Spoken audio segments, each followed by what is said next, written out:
will come to pass, Yes. it will be done. That's right. I say to this mountain, I want you to hear this very strongly, in whatever your condition today as a people of God. I have mountains like this. Don't be panicky or be terrified and be paralyzed. I command this problem to be cast into the midst of the sea. Amen. And I don't doubt about the promise of God, because all the promises of God in Christ Jesus is yes and amen. Amen. And the Bible says it will come to pass. Another one. He will have whatever He says. The Bible says, if we ask anything according to His will, therefore I say to you, whatever things you ask, this is big. Whatever things you ask, Hallelujah. when you pray, believe that you shall receive it and you shall have them. 1 John 5:14.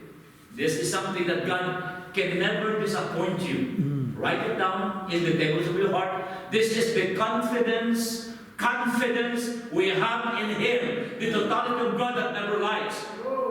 His Word, create the heavens and earth. This is the confidence that we have in Him. If we ask anything out of 17,000 requests, one by one, anything according to His will, the Bible says, He hears us. Amen. Anything that is in the center of the promises of God with 7,770 plus living promises, the answer of God to your prayer is yes. Amen. Yes. So persistent prayer, don't give up. Lord, I've been waiting. Please. Remember, characteristic of the apostles, they are patient and they are persevering. Insistent, that is your right. You insist, God, you promised me. Okay, Danny, I promise you. Persistent, that is the characteristic of God. You persist, no matter what. You keep moving. It's good, keep moving. Yes. That is the characteristic of God. Patient, persistent, insisting that is right, persistent, that is the character of God that we need to be part of our system. Amen? Amen.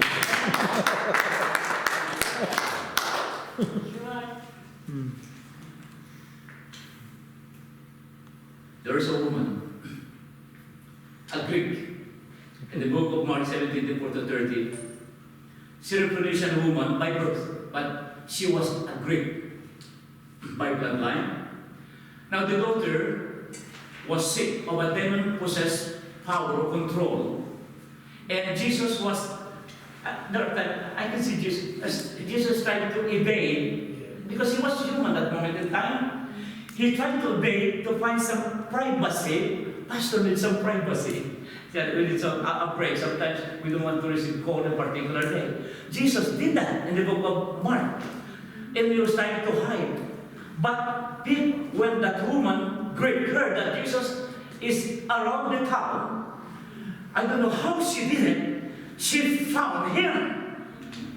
And then Jesus, Rabbi, Lord, please heal my daughter. She is demon-possessed, controlled by satanic power demon. And Jesus said, it is not right for me to give the bread. The bread must be given to the children of God first, not outsider. And the woman said, Lord, isn't it in the table where the kids of the king, when the table where the kids are eating, there are crumbs that are falling down from the table, and those, although whatever it is, they are able to eat it. Listen to the word of God. Syrophoenician woman, just believe. He's not a believer just like you and I. Woman, I want you to go home. Your daughter has been healed. Amen. Many years ago, I conducted Bible study, 1974. And there was two brothers. One is a friend who came to Mr. Salatande, because these are Haciendero, they own a big piece of property or land. They are rich people. I was staying in that place as a young pastor pioneering a church. And a brother of a person who was, I didn't even know, dying of a sickness called cholera. Lost bowel, vanity from mourning. And God is the witness of this testimony, 1974. and came there and said, Mr. Salatan, sir, because they have the car, they have the whatever jeep, could you kindly bring my brother, since this morning is about 8 o'clock now, 8:30. She has no more strength. She was so weak. Bring to the hospital. And I was teaching. And I was a very young minister. It's not that easy to say this kind of thing. And I recall, I was just about 1 year and a half year old in the Lord as a missionary with 4 months Bible training. What can I give? I said, I don't know the name. Could you hold for a few moments? I am finishing my teaching. And Mr. Sanatando is one of my elder of the church. And then I finished. I want you to come forward. Okay, I want you to accept Jesus Christ. I cut the story short. You accept Jesus? Yes, I explained. Bow your head, let's pray in Jesus' name. And then since you are a believer, I want you to hear this. You become a people of God in a church, a people of God. I'll pray for your brother. This is risky. But the faith was activated at that time. I'll pray for your brother that God will heal you. Okay? Yeah, okay. Let's pray. I rebuke death, cholera, in the name of Jesus. Out in Jesus' name. God, restoration of life, life come back, he'll be healthy in Jesus' name. And I said to them, you can go home, you can walk again. They have to walk about maybe 1 hour, an hour and a half. Your brother has been healed. It's not that easy to do that. Because if that is not from God, the following day I'll be healed. It's not that easy. And then they went. And by the way, before you walk back to your place 1 hour, an hour and a half, because that's in the mountain, I want you to come back tomorrow in a church. I'll be preaching tomorrow. Bring your brother, and I want your brother to testify about the healing. Okay, sir. Okay. 10:30 in the morning. That friend and that brother, help. Brother Gani doesn't call me. Brother Gani, yes. Can you see that man over there? Yeah. Brother Gani, he's my brother who was dying. When you said that go home, your brother has been healed. When I went home, he was eating. He was completely healed the same time when you spoke the word. So here we can see that persistent prayer in line with the will of God, God will hear you. I close now. First, God has desired for you to have yourself, your life to the Lord. Desiring the need of your life. That is number one, very important. You are people of God. Remember, you are God's sons and daughters. It's not an ordinary kind of name. Come back to Him. Then give your best of your attention, give your best of your love in devotion and service to Him. Humbling means putting your life into the altar of consecration, where God will be in control of what is best for you, and as a vessel of honor, let Him do in His prerogatives or plan be upon your life. Humility is turning over your life. It means your desire to change is focused in another direction, in another purpose. That's humility. Lord, I don't want to live for myself. I want to be humble. Okay, if you want to be humble, I'll be your master. Okay, Lord, you're my master beginning with. Unless you surrender yourself to God, you are the master, and Lord is outside. Humble people just submit their life to the Creator and believe what you have committed. He will do the very best that He knows, the very wonderful things that He planned, and you'll never regret, and you'll never say sorry, because His plan for you is great that you can never understand. So there is the involvement for change in your life when you commit to the Lord. That's humility, and that is for, listen to me, for the better. God is your goal, God is your desire, in the love of your life. Unless somebody are suitors in your heart, God can never manifest His power in His plan. Even He cannot even release the blessing to you Because something is ruling in the chambers of your heart. Until those things are displaced and allow God to become the reigning king in your heart. That's the beginning of a life where you can enjoy. Surely goodness, mercy will follow you, and blessing, I will bless you, the blessing will come unto you. Turn from the things that hold you back. Turn away from the things that hold you back. And then now ask God to give you a new beginning. That's revival. Unless you pray today for a new beginning, 2 years, it's not condemnation. Because when God speaks to you, He's just like the Holy Ghost is like a mother, very sensitive.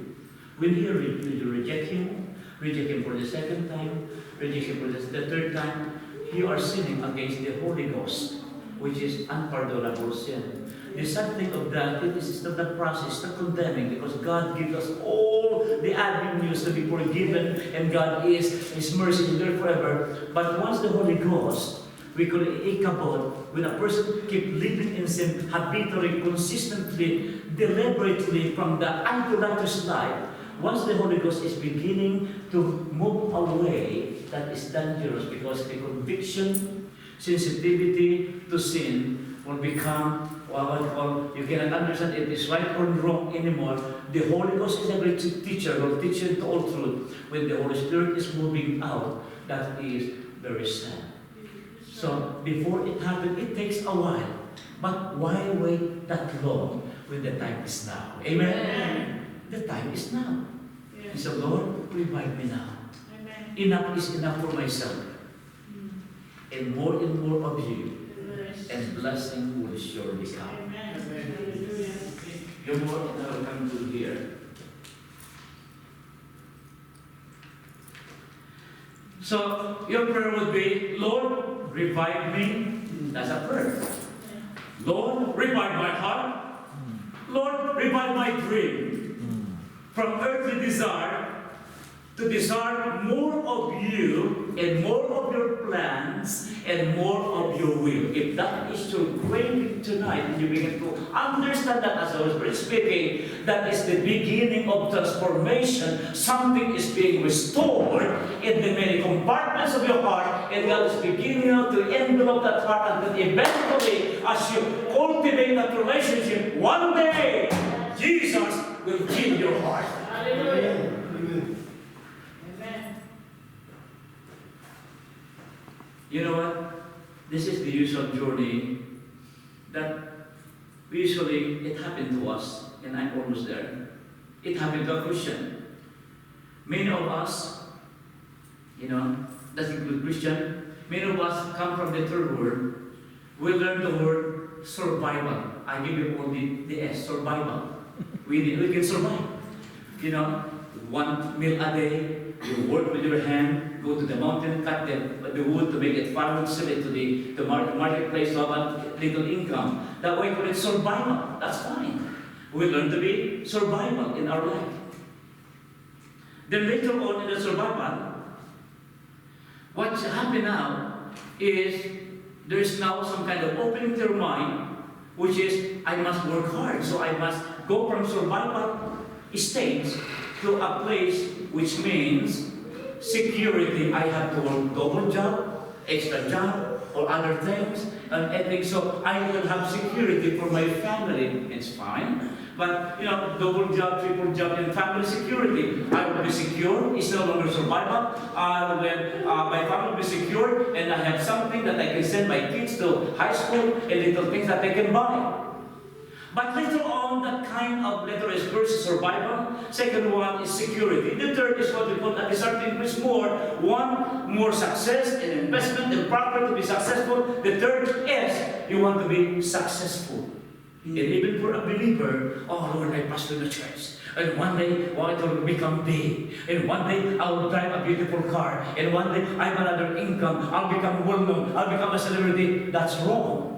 They want to be successful man of God. No, to become successful man of God, it's not what you own. It's not the property that you own. It is the simplicity of God, where the power of God accompany you. When you speak word, accompany the power, that's success. You have it. You will for success in the material world. So they'll be respect. Oh, Pastor, used to be driving up to you, tabit up to you, tayo na driving up Mercedes-Benz. Or not one of that. I have a Rolex and things like that. They want to be successful based in the standard of the world. I have 2 homes, I have another one. The success, security. I would like survival. And I want you to hear this.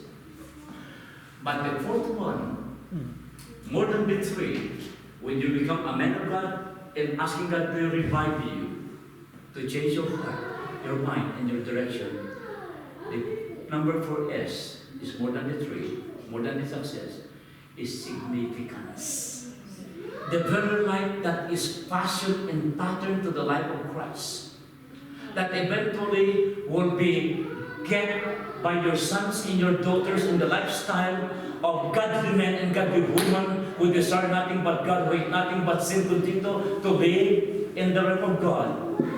That kind of a significance is a legacy that even you are dead for 30 or 50 years, the kids and grandkids that are talking about you because they found the fulfillment of a blessed life through the father and grandfather who give the purpose to them, and that is the faith in Jesus Christ. Even you are gone, the legacy, your name is a monumental that cannot be forgotten. And so tonight, as we close,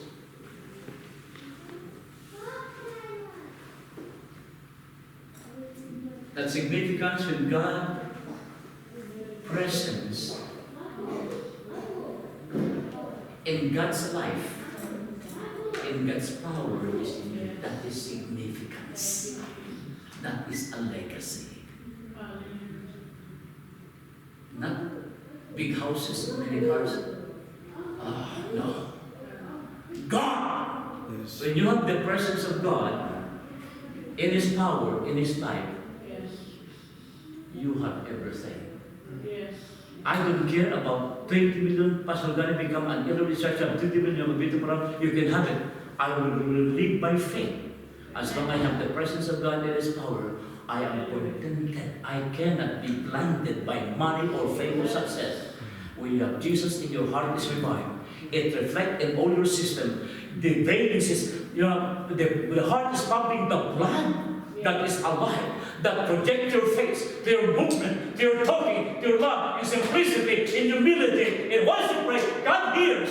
That is significant legacy that other churches and your, people that are higher than you, that man, he is a man of God, he is a godly man. That will go back to our topic. Go back to the topic.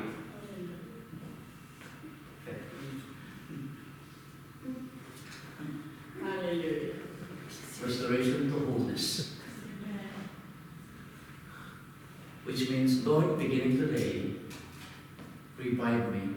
There are many hurts in my heart, memory of the yesterdays. There's some resentment in my heart. There's something that cannot release. There's something that cannot cut off. You know what, church? Today, it will be cut off. Amen. Some of the things that become, a baggage to you, it will be cut off. In sickness, you will be healed. In that presence of God, I want you to know, one day when you walk in the street, people are sick. Take note of my word. When you walk, people will be healed. Because the significance of a revived life revolves in the person of Jesus Christ. It will touch many lives. Because the power comes out of you. Because Christ that lives in you is doing the work. Because He found a vessel that is completely committed, dedicated, revived every day, every night, in every moment. Church, that's very important. And in a few moments, I'll be praying for the day today. So, what you have done for the Lord will last. Go back to the 2 points. If my people, which are called by my name, number 1, shall humble themselves, and then pray, I will hear from